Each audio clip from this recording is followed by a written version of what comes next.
And where that Apple store is, that's where he had his trading post on the river. He was very smart to have his trading post on the river because everybody had to sail past him and they were out of supplies and they needed to go buy food from him. They needed to buy hay for their animals. So Jean-Baptiste Point du Sable was a very, very smart man, and he had his trading post right there where that Apple store is back in the 1800s. Well, back in the 1700s. You see it? Oh, yeah. Now crane your neck up 90 degrees. You're on the roller coaster of skyscrapers.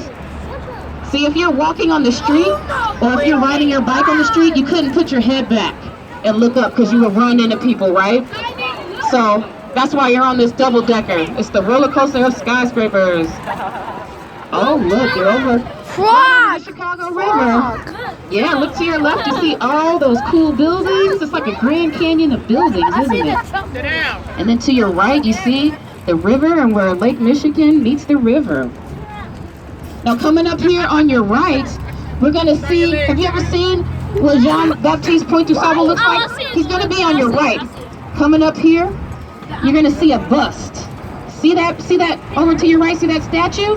That's Jean-Baptiste Point du Sable, the first non-native resident. Make sure you're sitting down. Have a seat, have a seat. Oh, look to your right. You see, this is the old Chicago Tribune building. Look way up there. It's like a Gothic cathedral blown up into a skyscraper. It's really tall. Guess what? It's all empty in there. They're going to make apartments out of there. Who wants to live there? Yeah, me too.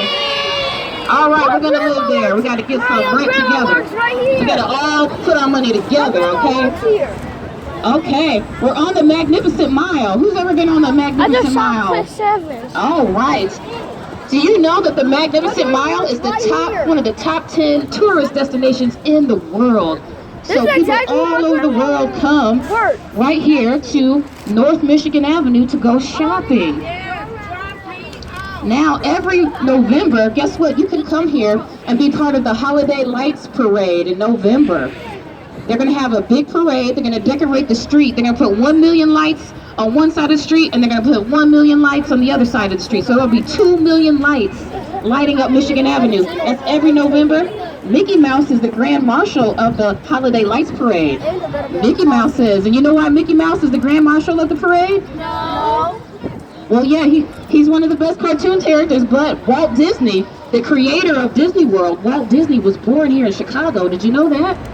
Yeah, Walt Disney. Has anybody been to Disney World? Yeah. Okay. Well, the creator of Disney World was born right here in Chicago. There are a lot of nice shops, and you can come here and do some school shopping and have lunch. Now, you see straight ahead, you see there's a tall building with 2 peaks. Look straight ahead, there's a tall building with 2 little towers at the top. No, that's not the Willis Tower. That's Bloomingdale's. But on the top is a mansion. It's a mansion. And guess who lives in that mansion at the top? The creator of Star Wars, George Lucas. Yeah! He is way up there.